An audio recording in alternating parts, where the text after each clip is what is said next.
All right, my loves. Today, Miss Williams is going to show you how to create an A answer or an A grade for your cultural wealth project.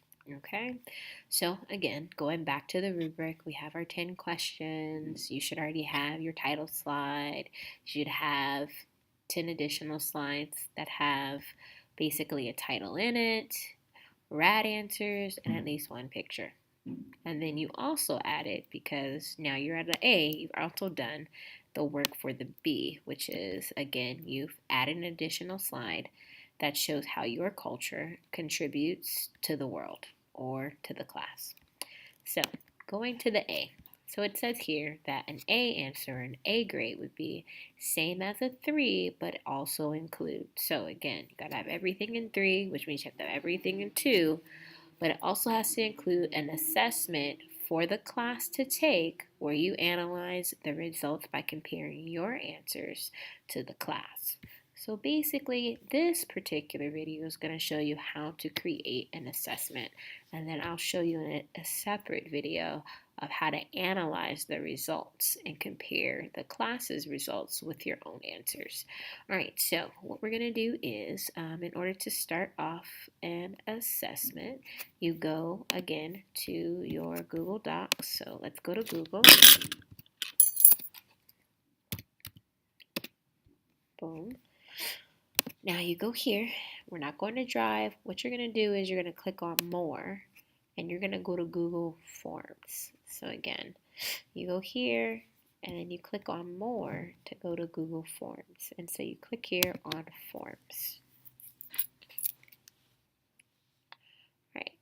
Once you're in Google Forms, what you're easily going to do is, just like you always do, you're going to create a new document. But instead of it being blank, you're going to click on Assessment. So this is Miss Williams clicking on Assessment. All right, so this is where you're going to have your assessment. So this is where you can put the title. I would title it Cultural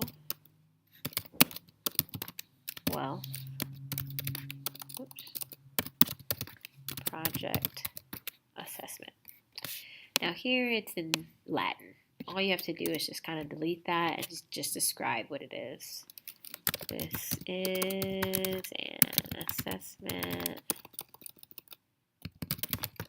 for the class to take for my cultural wealth project. All right, so the document already has the part for the name, so you don't have to do any of that. So this is basically you creating, like Miss Williams says for the test that you guys take, where you guys have to fill in your name, right? That, you're good. You don't have to do anything there. And then you go to the next one, which says email. Well, you don't need to know anybody's email, but you will need to know what team they're from, because you're sending this assessment to everybody in your class. So this right here, you instead of put email, you're going to put team.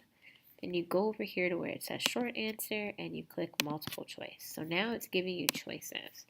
So you go team, or you could just put 1, 2, 3, and you're just naming all the teams. 4, 5, 6, and there's 9 teams, or potentially 9 teams in your class.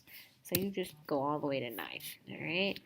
Now we're going to go. All you need next is to create your quiz questions. And all you need are basically 3 questions. I'm going to say it again. You only really need 3 questions. So this one says quiz questions. You don't have to do anything here. That's just a description to let everybody know that's taking the test that here come the questions. So here is where you can type in your questions. Now I'm going to go to a different doc that looks just like this one, but it's completed as an example of what your assessment could look like. You're just coming up with questions that people can easily answer based off of the questions on your cultural wealth project, based off of these questions. So going to Miss Williams' assessment, I went down here and I created 3 questions. I have 1, 2, and 3. So here, the first one says, you believe people should always, all right? So you're asking people, what do they believe, right? So you're going to come up with that yourself. And make sure that one of these is one of the answers is the answer that you put on your paper. And then the other three are just answers that anybody can put. This is not necessarily them getting it right or wrong. This is more of a survey to kind of see, okay, where are people similar to me and where are they different? Did some people choose the same answer as me? And did they not? What other answers did they actually choose? And how does that differ from me, or how is it similar to me? Okay. And so an example would be, so you can always add a question here. Let's say that my correct answer, the answer that I said was, you believe people should always believe the best in every person, right?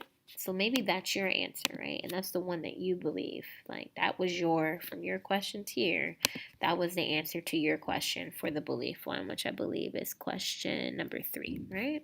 So then you go back and then you fill in the rest of them. Let's say another one someone could say is, I believe people should always trust others. Or I believe that people should always love their family, right? Or I believe that people should always be kind to others, right? So these are just options that people in class can choose, and they're going to choose whichever one they feel works the best for them, right? So you put that there, and then you do the same thing for the next one. So maybe your next one is, what or who inspires you, right? So same concept again. You look at your answer. What was something that inspired you? Looking at your PowerPoint, you look through and you found out that in my PowerPoint, I believed, or it's something that inspired me by looking at your PowerPoint. This is just an example. This person said that their dad inspired them. So you put, or your correct answer would be dad, because you're trying to see who's similar to you and what is different and what's similar from the people in your class. Maybe someone could be mom, maybe someone could say God, maybe another person could say, I don't know, sister or sister. Maybe somebody else that inspires them is like, I don't know, a football player or a basketball player. I'm going to say Kobe Bryant because I like Kobe Bryant. So, anyway, this is how you basically go through and you create your questions. Now, over here on the side, when it comes to your, you have the option to do a multiple choice here, or you can add more answers, make sure you make it required, and so forth. And so that's how you do it. And then you can also delete questions. Sorry, there was someone coming into the door. You can also delete a question by clicking on delete, or you can just copy this question again by clicking on this button right here that says duplicate, and then you duplicate it, and then you can just create a different question with different answers. Okay? All right, and then once you're finished with it, you can go up here at the top and you can preview what it looks like for you. So this is basically what your assessment will look like when someone pulls it up. Okay, and then they would submit it, and then what you do is this. So you can see that, and you can always go back here up at the top.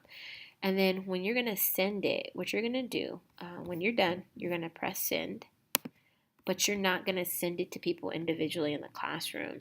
You're going to click, not on the envelope, but you're going to click on this little, kind of looks like a paper clip. You're going to click on this one, and you're going to click shorten URL. And that is how, and then you highlight it, and then you go ahead and you make a copy of it. From there, you go to your PowerPoint presentation. Again, this is somebody else's PowerPoint presentation. But let's say that I add a blank slide of some sort where I can put it on there. And then I go in and I just paste it, right? So whoever comes to your thing, you can go ahead. You can do it 2 ways. You can highlight it this way. You can paste it like that, and then people can just click on your actual form, or you can do like Ms. Williams does, and you can highlight it, copy it again by doing Control C. So copy it again for Control C, delete that part, and you can put click here. You highlight it, and then again you go back to this little thing from before. It kind of looks like a paper clip, and it says click here, and then you paste the URL, the link right there, and you press apply.